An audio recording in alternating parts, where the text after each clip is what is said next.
Ligne droite, le grand entretien, Marie Falicon.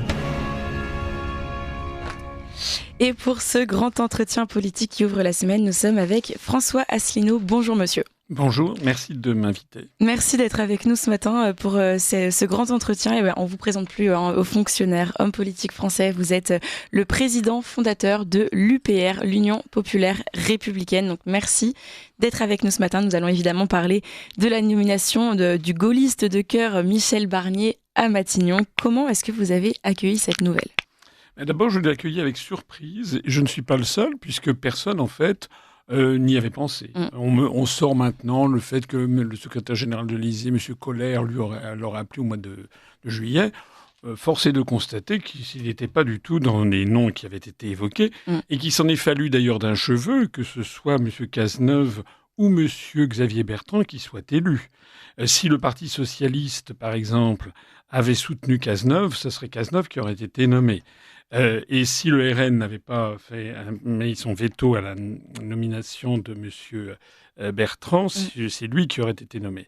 Donc la question, c'est de savoir pourquoi est-ce qu'il a été nommé et comment ça s'est passé, en fait. Je dirais c'est un peu un enfant non désiré. C'est un Premier ministre qui n'est pas désiré. Et pourquoi ? Alors ça, j'ai eu l'occasion de faire une vidéo qui a suscité quelques remous parce que il y a des gens qui confondent la politique avec les crises d'hystérie. C'est-à-dire que c'est facile, effectivement, de gueuler sur n'importe qui. Je vois que les gens qui hurlent sur la nomination de M. Barnier auraient hurlé sur la nomination de M. Cazeneuve, sur la nomination de M. Bertrand, sur la nomination de Mme Castet, etc., etc. Il faut la politique, c'est partir des réalités. Alors moi, ce que je vois, c'est que M. Barnier, je n'ai pas beaucoup d'illusions sur le personnage. Dans la vidéo que j'ai faite et que, me semble-t-il, un certain nombre de personnes n'ont pas bien écouté. Et que j'invite nos auditeurs à regarder. Voilà, j'ai quand même, et qui d'ailleurs, soit dit en passant, fait un grand succès d'audience, j'ai quand même rappelé qu'il avait un certain nombre de caractéristiques de Jacques Chirac dont il fut proche. En particulier, il a un goût pour se présenter pour plus bête qu'il n'est, ce qui était une des grandes spécialités de Jacques Chirac. Je le connais un tout petit peu, Michel Barnier. Par ailleurs, c'est également quelqu'un que j'ai quand même comparé à un caméléon. Donc, on ne peut pas dire que j'ai fait un éloge. Bien sûr, on reviendra sur cette notion. C'est quelqu'un qui s'adapte à ses publics. Et puis, fondamentalement, c'est quelqu'un qui a fait une carrière, soit dit en passant, une carrière assez extraordinaire. Il a été 4 fois ministre dans 4 départements ministériels, l'environnement, l'agriculture, les affaires européennes, les affaires étrangères. Il a été président de conseil départemental, il a été vice-président de la Commission européenne, 2 fois commissaire européen, il a été député, il a été sénateur. Ben bon, il y a des gens... C'est une carrière impressionnante. J'ai vu Monsieur Tanguy du Rassemblement national qui l'a traité de le ministre le plus stupide de la Ve République. Bon, il a rétropédalé heureusement depuis. Oui, c'est vrai que ça a été il y a quand même un petit sévères. quelque chose, si vous voulez. C'est qu'au moins, il faut lui reconnaître une habileté manœuvrière. Et je pense que c'est quelqu'un qui s'adapte aux circonstances un peu comme un caméléon. Alors, moi, ça n'est pas ma tasse de thé. Si vous me demandiez quel était le Premier ministre de mes rêves, je vous répondrais François Asselineau. Sans surprise. J'irais même le président de la République de mes rêves. Et moi, je pars du principe, la réalité, c'est quoi ? C'est qu'on est dans une situation qui est inextricable. Et je dis que de tous les premiers ministres qu'il pouvait choisir, je pense que c'est finalement la moins mauvaise des solutions. C'est même celle qui permet un petit peu d'espoir. Que ceux qui critiquent ce propos me disent quel aurait été le Premier ministre de leur vœu, dans le contexte évidemment des rapports de force politiques à l'Assemblée nationale qui sont sortis de l'Assemblée. Alors pourquoi est-ce que je dis que c'est quelqu'un qui est quand même assez étonnant ? Parce que, et là j'aimerais quand même que les gens qui me critiquent ma vidéo, il y en a beaucoup qui l'ont soutenu, mais les gens qui critiquent ma vidéo, j'aimerais beaucoup qu'ils me répondent. Il se trouve que M. Barnier, c'est le seul et unique, je dis bien le seul et unique responsable politique français, à part moi, qui depuis 20 ans explique que les élections françaises ne veulent plus dire grand-chose puisque tout est décidé par Bruxelles. Il l'a dit notamment dans un article resté célèbre de 2002 à Libération. Ça s'appelait Le Grand Secret. C'est le seul, selon vous, à dénoncer le diktat de Bruxelles. Oui, et en plus de ça, en 2021, au moment c'est pas le seul à dire le diktat de Bruxelles, mais il a dit dans cet article, Le Grand Secret, il a dit que les promesses faite par les responsables politiques avant les élections présidentielles de 2002, de toute façon, ne pourrait pas être tenue puisque c'était Bruxelles qui décidait. Je schématise. Jamais M. Mélenchon, jamais Mme Le Pen, etc. n'ont dit que leurs promesses ne tiendraient pas la route face à Bruxelles. Et donc on est au pied du mur, finalement. Voilà, on est au pied du mur. Et M. Barnier, en 2021, au moment où il briguait l'investiture des Républicains pour l'élection présidentielle, il a fait une proposition, il a expliqué que pour régler la question de l'immigration, d'abord il a dit qu'il fallait un moratoire pendant 3 à 5 ans, c'est-à-dire plus d'immigration, premièrement, et que pour régler ça, il fallait ne plus respecter les articles 67, 77 et 78 du traité sur le fonctionnement de l'Union européenne, ce que je dis depuis 17 ans. Et non seulement il a dit ça, mais il a dit qu'il fallait donc se soustraire à ça, se soustraire aux injonctions de la CJUE, de la Cour de justice de l'Union européenne et de la Cour européenne des droits de l'homme, et qu'il fallait avoir une espèce qu'il a appelé un bouclier constitutionnel. Alors il y a des gens qui me disent « Oh, monsieur Asselineau, qu'est-ce que vous êtes naïf, etc. » Je ne suis pas bête. Bien sûr que ça peut être quelque chose qu'il fait pour s'amadouer un certain nombre de publics. Mais par opportunisme, pour bien présenter à droite. Mais pourquoi il l'a dit ? Vous savez ce que la conséquence de ses propos ? Il a été agonie d'injures dans la presse française. Il y a un article de Libération 2 jours après de Jean Quatremer qui a dit « Michel Barnier, : l'Élysée vaut bien un Frexit ». Et il a été assassiné par la presse française, tous les médias. Ils ont dit, tiens, l'européiste est devenu un Frexiteur, et le résultat, il a perdu l'investiture de LR, alors que normalement, il était parti pour l'avoir. Et pour vous, donc, les questions de migration ne sont pas compatibles, évidemment, ça, avec les traités européens, certes, mais qu'est-ce qu'on fait ? On sort de l'Union européenne, pour vous, c'est un Frexiteur ? Alors, justement, ce que moi je dis, c'est que, bien sûr, on va me dire, mais M. Barnier a été le négociateur du Brexit, ce qui est vrai, mais soit dit en passant, il y a eu le Brexit. Si ça avait été quelqu'un qui avait été là pour torpiller le Brexit, il n'y aurait pas eu le Brexit. Donc, oui, il a été le négociateur, mais il a quand même fini par trouver un accord avec Boris Johnson. Deuxièmement, bien sûr, je n'ai pas beaucoup d'illusions. On va voir, moi, ce que je dis, c'est qu'il faut juger sur pièce. Mais voilà quand même le seul et unique responsable politique français, et qui, de surcroît, devient chef du gouvernement français, qui a dit ce que je dis depuis plus de 17 ans, c'est-à-dire qu'il y a des articles des traités, et tant qu'on ne les aura pas mis de côté, on ne pourra pas régler les problèmes. Alors lui, il a parlé de l'immigration. Moi, vous savez que je parle de beaucoup d'autres choses. Et justement, je voulais vous demander si ça pouvait s'étendre à d'autres sujets. Alors pour vous, bien sûr, mais selon lui, peut-il passer d'un européiste je me permets de dire que Mme Le Pen, M. Bardella, M. Zemmour, Mme Maréchal, ou du côté de l'Italie, Mme Meloni, aucun de ces responsables n'a jamais dit ce que Barnier vient de dire. Ils n'ont jamais parlé de ces articles en question. Jamais ils ont dit qu'il fallait mettre de côté les articles des traités. Ça veut donc dire que je constate, c'est une chose étonnante, que ce monsieur qui par ailleurs a un parcours effectivement d'européiste grantin, a sorti des choses et il a un discours permanent qui consiste à dire qu'il respecte les gens et qu'il veut avoir un discours de vérité. Alors, moi, face à ça, ce que je pense qu'il faut faire, c'est la position raisonnable. Je me dis, écoutez, laissons-lui, on va le mettre au pied du mur. Je ne lui donne pas du tout un blanc-seing, je ne suis pas là à dire, il y a des gens qui, à partir du moment où j'ai eu une position nuancée, il y a des gens qui ont dit, ah ça y est, il va être nommé au gouvernement. Je ne veux pas être nommé je pensais bien que jamais... Vous pouvez nous dire la vérité. Je pensais bien que jamais M. Barnier ne le nommera au gouvernement. En ce moment, il est obligé de donner des gages à Bruxelles. Mais ce que je veux dire, c'est que il est arrivé dans un contexte où il a dit qu'il allait s'attaquer à l'immigration avec des mesures concrètes. Et c'est quoi les mesures concrètes ? On va voir ce qu'il va faire. Là, il va être au pied du mur sur l'affaire de est-ce qu'il va signer ou non le Mercosur. Donc moi, je lui accorde le bénéfice du doute. D'accord. Et je pense que c'est notre devoir. Imaginez, vous savez, l'être humain est quelqu'un de complexe. Mettez-vous dans la peau de Barnier. Il n'a que des adversaires. Sa faiblesse est un signe, c'est qu'il a aucun groupe politique en sa faveur. En fait, tout le monde est là, au coin de la rue, pour pouvoir le flinguer. Donc, ce que je pense, c'est qu'il a probablement la volonté d'essayer d'améliorer les choses de façon significative, et il a donc besoin d'avoir des soutiens. Si on lui fait même pas crédit, il est arrivé à Matignon que tout le monde lui tombe dessus en l'insultant. La carte de la prudence. Il va plutôt se rabattre sur les autres. Et s'il y avait un mouvement d'opinion comme celui que je suggère de faire, dit Monsieur Barnier, vous avez tenu des propos de nombreuses reprises, écrits même, c'était écrit, où vous dites qu'il faut suspendre les traités européens, où vous expliquez que vous êtes en faveur de la vérité. Eh bien, allons-y. Et vous savez ce que je pense, c'est que honnêtement, je pense que ça pourrait être une véritable chance. Parce que moi, ça fait 17 ans que je rame. Pourquoi ? Parce que je suis interdit, en fait, des grands médias. Monsieur Barnier est le chef du gouvernement. C'est-à-dire que si le chef du gouvernement, en personne, dans 2 mois, il prend des décisions, par exemple, il rétablit le contrôle aux frontières physiques. C'est totalement contraire à l'article 67 du traité sur le fonctionnement de l'Union européenne. Aussitôt, il a la Cour de justice, la Commission, tout le monde fait du scandale, sans compter les journaux Libération, etc. Là, il faudrait qu'il y ait un mouvement d'opinion qui le soutienne sur ces questions. Et donc, je pense qu'il faut attendre et voir. Je note d'ailleurs que finalement, c'est un peu le raisonnement, que d'ailleurs je salue, oui, ici au passage, de Mme Le Pen. C'est-à-dire que le Rassemblement national, ils ont dit ça, ils ont dit attendons et voyons. Bien sûr, ils attendent c'est la seule chose que je dis.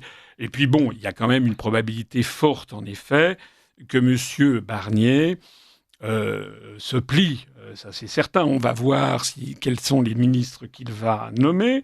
On va voir s'il va se laisser imposer tous les ministres par Macron. On va voir les directeurs de cabinet. On va voir les premières mesures qu'il va prendre sur le Mercosur, etc.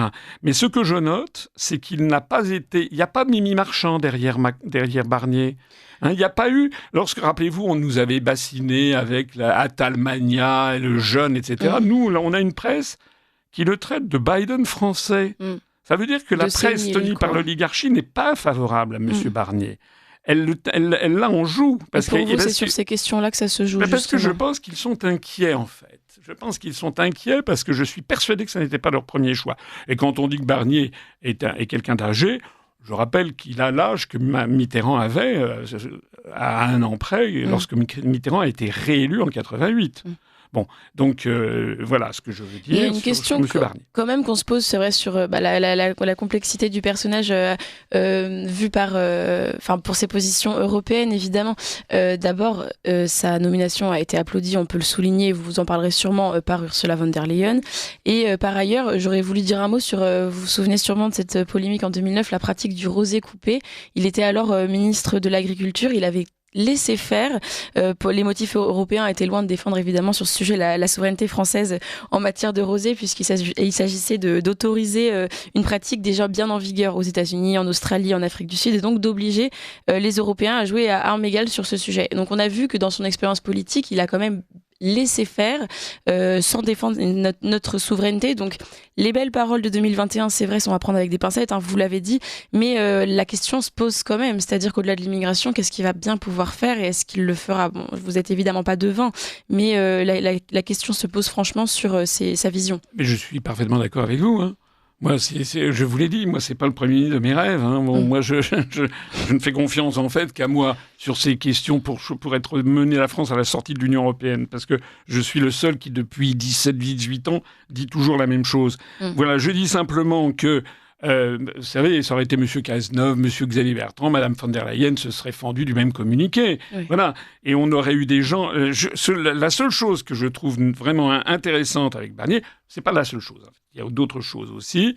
L'autre chose, c'est que c'est quand même un gaulliste d'origine, c'est quand même un bébé Chirac, c'est quand même quelqu'un qui est un patriote au fond de lui-même, ce dont je doute fort de la part de Macron. C'est quelqu'un qui n'a pas été choisi par l'oligarchie, je l'ai dit tout à l'heure, mais qui a été imposé par les événements et sur lesquels l'oligarchie jette un regard méfiant. Voilà ce que je pense. Accessoirement, il y a aussi la forme. La forme, c'est un grand homme, il a une élégance un peu britannique, il est marié, il a des enfants, il a des petits-enfants, il représente dignement la France. Oui. Quand vous voyez le duo Macron-Barnier, vu de l'extérieur, les gens peuvent penser que le président de la République, c'est Barnier. Oui. Et Macron pourrait être son fils et Bardella son petit-fils. Bon, donc ça veut dire belle famille. Oui, non, belle famille, comme vous dites. Ça veut dire que... Mais rien que ça, déjà, ça fait déjà un petit peu de bien à la France. Et les Français, d'ailleurs, je vois les premières réactions du public, là, le sondage du JDD, c'est que les Français, ils se disent, bon, ben voilà, ça, si on pouvait déjà revenir un peu à la normale, si on pouvait déjà avoir quelqu'un comme M. Barnier qui calme le jeu sur l'Ukraine, sur la Russie, sur l'Afrique, sur les réformes administratives délirantes comme la suppression des conseillers du commerce, des conseillers diplomatiques, du corps des conseillers des affaires étrangères, ou la suppression du corps préfectoral. Si sur tous ces sujets, M. Barnier pouvait revenir à la normale, ça serait déjà quelque chose. Mais évidemment, vous imaginez bien que je ne suis pas là à faire un dithyrambe de M. Barnier. Simplement, je pense qu'encore une fois, en politique, il faut tenir compte des réalités.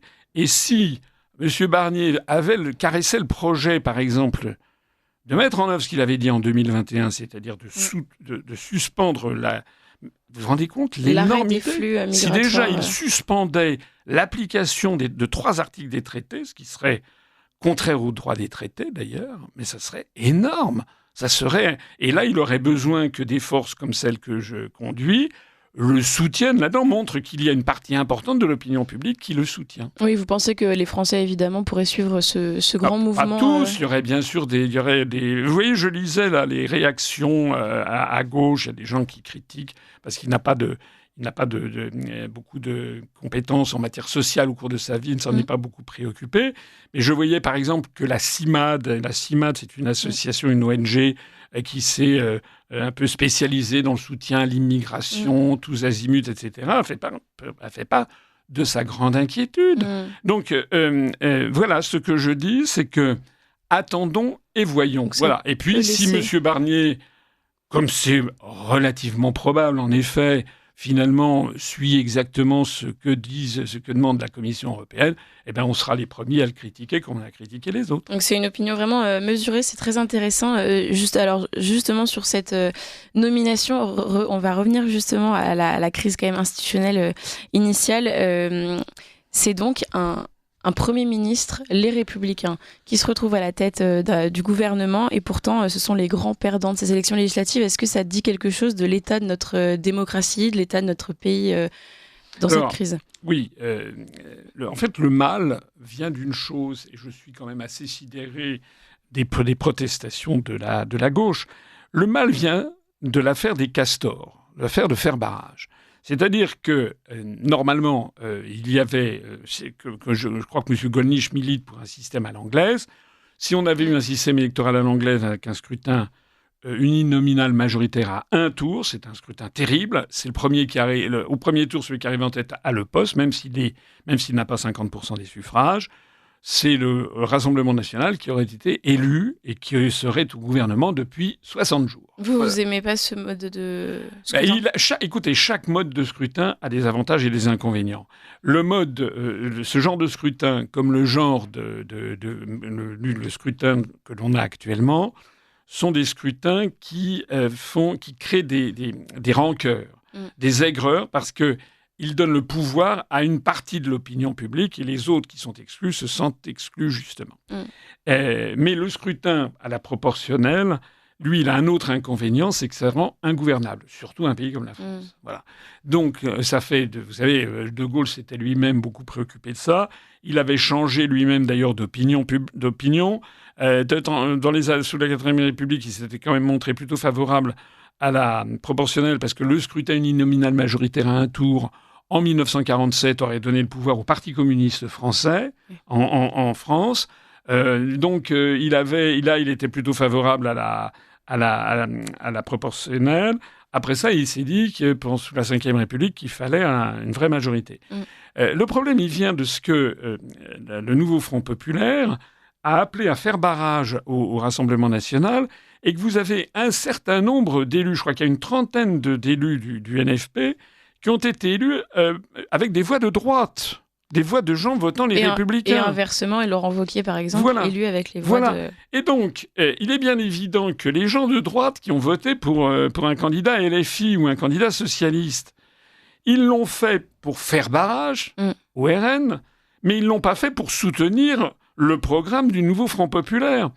Et encore moins soutenir le programme de Mme Castet, puisque personne ne connaissait l'existence de Mme Castet. Et d'ailleurs, lorsque Mme Castet est sortie d'un chapeau, elle a attendu 1 semaine pour nous présenter un programme. Donc, en fait, lorsque la gauche dit que c'est un scandale démocratique, qu'on a volé l'élection, non. Ce qui a complètement perturbé le système électoral, c'est justement ces appels à faire barrage.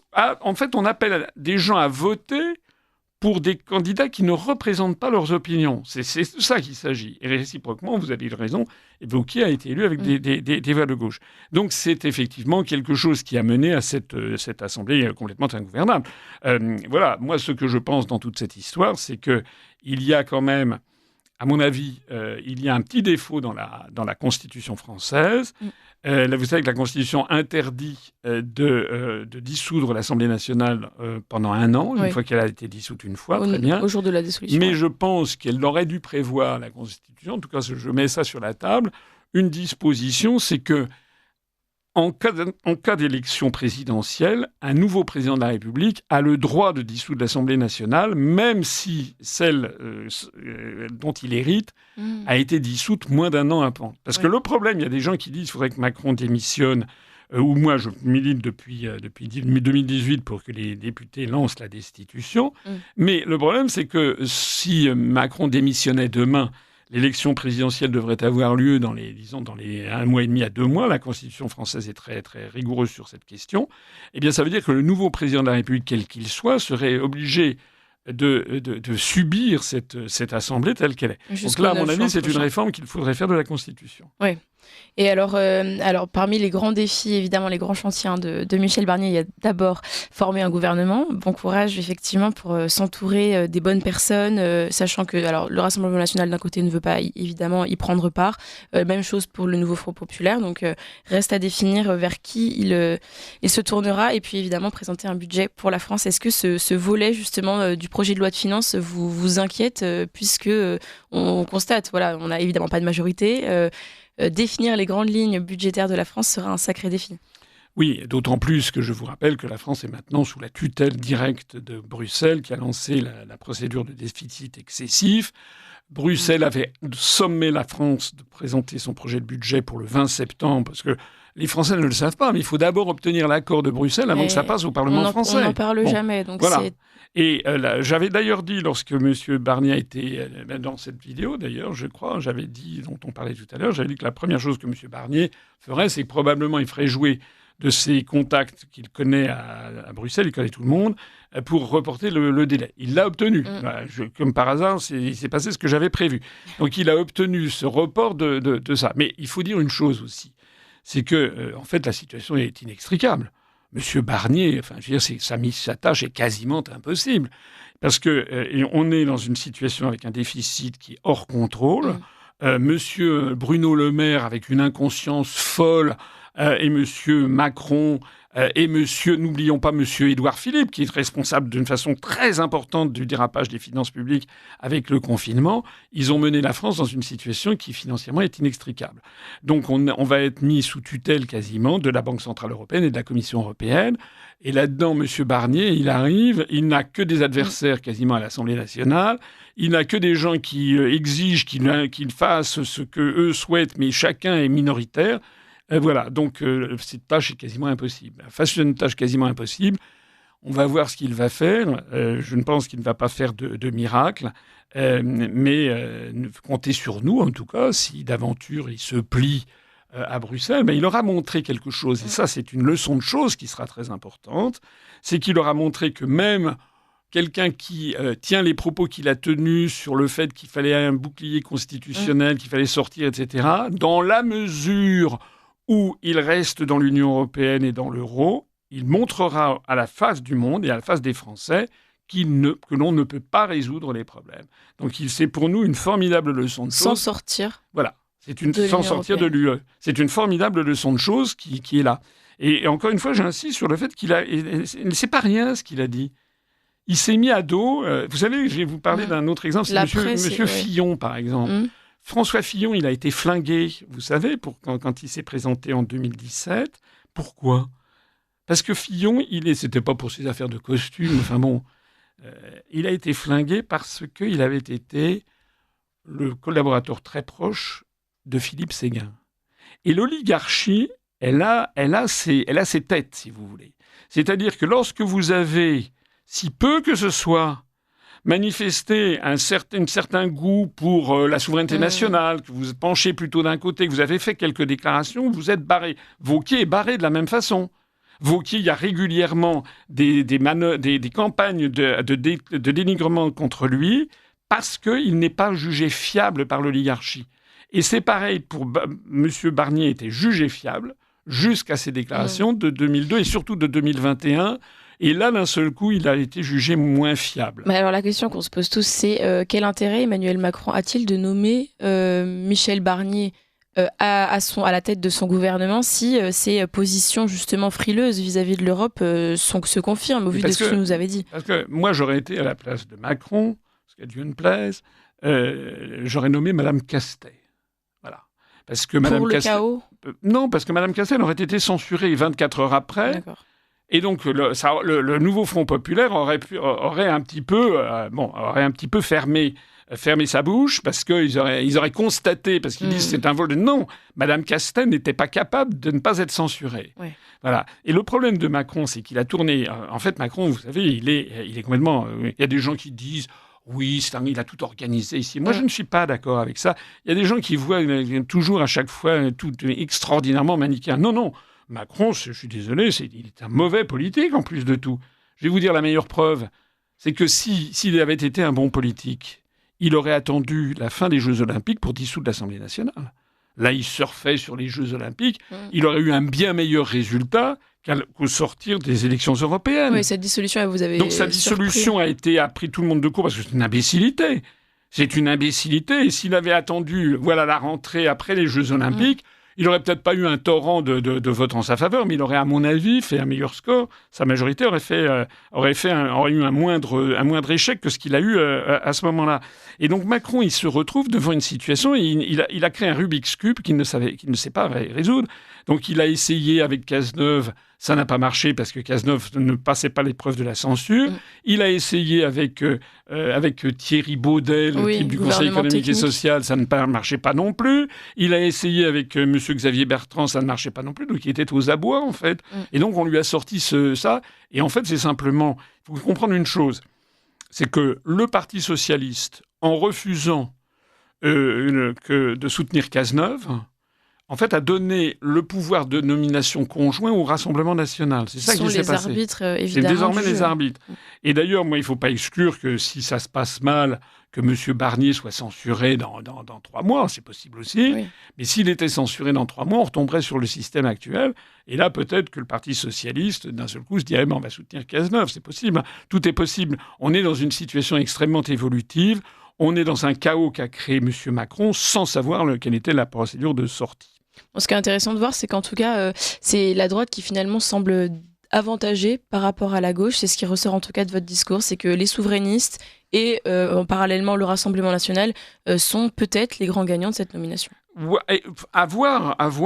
C'est ce qui ne serait d'ailleurs pas tout à fait quand même injuste, parce que vous avez raison de dire que c'est quand même singulier que M. Barnier soit des Républicains, alors que les Républicains fait moins de 5%, tout ça est exact, mais on est dans une configuration très particulière.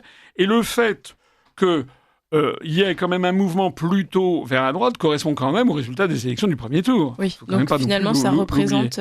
Voilà, maintenant on va voir ce qui va se passer. Moi, je ne suis pas devin, comme vous l'avez dit. Comptez sur nous pour avoir un regard extrêmement critique sur ce que fera Barnier, mais pas une critique hystérique, si vous voulez, qui consiste à hurler sans avoir réfléchi. À critiquer trop vite. Voilà. Écoutez, un grand merci François Asselineau pour cette analyse. Merci. Merci d'avoir accepté ce grand entretien. Je rappelle évidemment que vous êtes le président fondateur de l'UPR, l'Union populaire républicaine. J'espère à très bientôt. J'aurais voulu parler aussi d'Ukraine, donc ce sera l'occasion d'un prochain grand entretien sur Ligne Droite, si vous le voulez bien. Merci d'ailleurs, puisque en 30 secondes, simplement, je pense aussi que M. Barnier, et j'ai des raisons que je n'ai pas besoin d'exposer publiquement de le penser, je pense que M. Barnier aura à cœur de renouer avec une politique étrangère plus gaullienne, et donc de nous retirer un petit peu du guêpier ukrainien où nous aurait plongé quelqu'un comme Mme Castet ou M. Bertrand. Ce sera intéressant d'avoir votre analyse là-dessus une prochaine fois. Merci beaucoup, M. Asselineau. Merci.